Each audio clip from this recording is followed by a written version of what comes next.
Hello friends, welcome to Chennai Super Kitchen.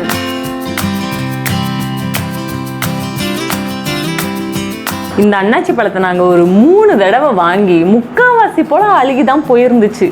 இந்த தடவையும் வாங்கியிருக்கோம். இந்த தடவையாவது கொஞ்சம் அழுகாமல் வரணும்.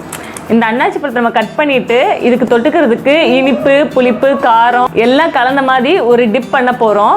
ஃபஸ்ட்டு இதை கட் பண்ணி எப்படி இருக்குன்னு பார்ப்போம். கட் பண்ணுறவங்ககிட்ட கேட்ச் போட்டுடலாம். இப்போ இடிச்சுக்க அவ்வளோ மட்டும் தான் ஃபேமஸ். இப்போ இதை கட் பண்ணிடலாம். நம்மளை மைக்கு பிடிக்க விட்டாங்க.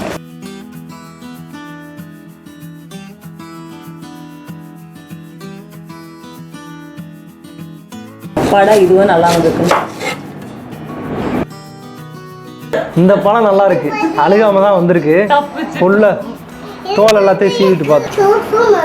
சூப் விளம்பரம் 8 minutes.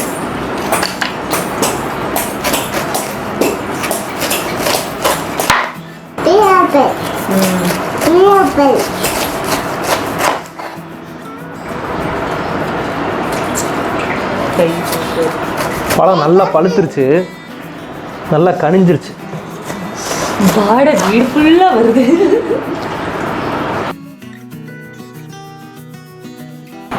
இதையும் வெட்டாடா.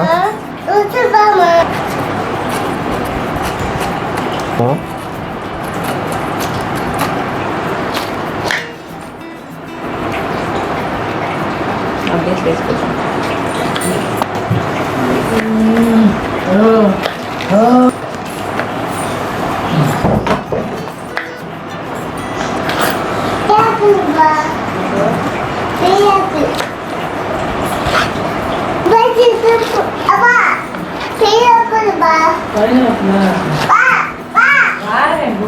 கத்துறோம்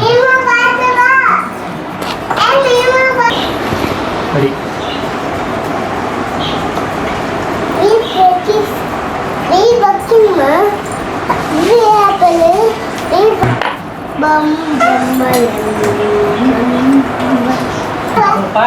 இந்த பைனாப்பிளை இப்படியே சாப்பிடலாம். ஆனால் இது கொஞ்சம் டேஸ்ட் கூட்டி கொடுக்கணும் அப்படின்னோம்னா இதுக்கு ஒரு டிப்பு பண்ணணும். இனிப்பு புளிப்பு காரம் எல்லாம் கலந்த மாதிரி ஒரு டிஷ்ஷு. அது எப்படின்னா பண்ணுறது அப்படின்னு சொல்லி என்னென்ன இன்க்ரீடியன்ஸ் அதில் அப்படின்னு சொல்கிறது உங்களுக்கு நான் பண்ணி காட்டுறேன். வாங்க போகலாம், கிச்சனுக்கு போயிடலாம். ஒரு எலுமிச்சை பழம் சைஸ்க்கு புளி எடுத்து இந்த மாதிரி கரைச்சி எடுத்திருக்கேன். இப்போ இதை ஃபஸ்ட்டு நம்ம கடாயில் ஆட் பண்ணிக்கலாம்.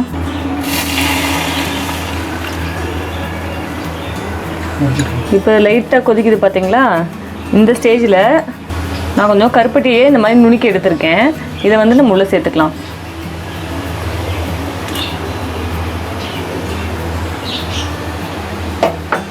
இப்போ இது எல்லாமே கலந்த ஒரு டிப்னால நீங்கள் புளிப்பு இனிப்பு எல்லாமே சம அளவில் சேர்த்துக்கோங்க. இப்போ எலுமிச்சம்பழம் சைஸ்க்கு புளி எடுத்து கரைச்சி எடுத்துருக்கோன்னா நீங்கள் கருப்பட்டியை வந்துட்டு அதே அளவுக்கு எடுத்து நுணுக்கி எடுத்துக்கோங்க. பாருங்கள், நம்ம கருப்பட்டி சேர்த்து நல்லா கொதி வருது. இந்த ஸ்டேஜில் நான் ஒரு 1/2 டீஸ்பூன் கிட்ட மிளகாய் தூள் சேர்த்துக்கிறேன்.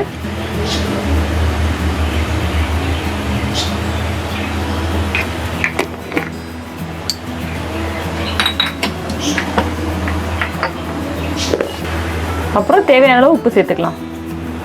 இப்போ நல்ல இந்த தொட்டு சாப்பிட்ற அந்த சாஸ் பதத்துக்கு வரணும். இப்போ பாருங்கள், நம்ம இவ்வளோ தண்ணி சேர்த்தோம், எல்லாம் வற்றி நல்லா அந்த சிரப் மாதிரி வந்திருக்கு பாருங்கள். இன்னும் 2 நிமிஷம் வச்சோன்னா நல்லா தொட்டு சாப்பிட்ற பதத்துக்கு வந்துடும். இப்போ இது இந்த கன்சிஸ்டன்சியில் இருக்குது. இது ஆறுனா இன்னும் கொஞ்சம் கூட நல்லா திக்காகும். இப்போ அது லைட்டாக ஆறட்டும்.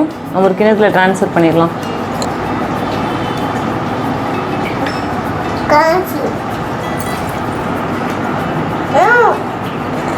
இப்போ இது கொஞ்சம் ஆறட்டும். இது ஆறுற கேப்பில் நம்ம தட்டியில் இருக்கிறதெல்லாம் பைனாப்பிள் வச்சு காலி பண்ணிட்டு வந்துடலாம்.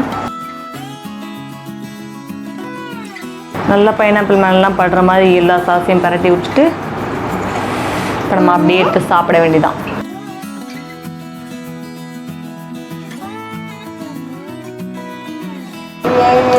சூப்பராக இருக்குது.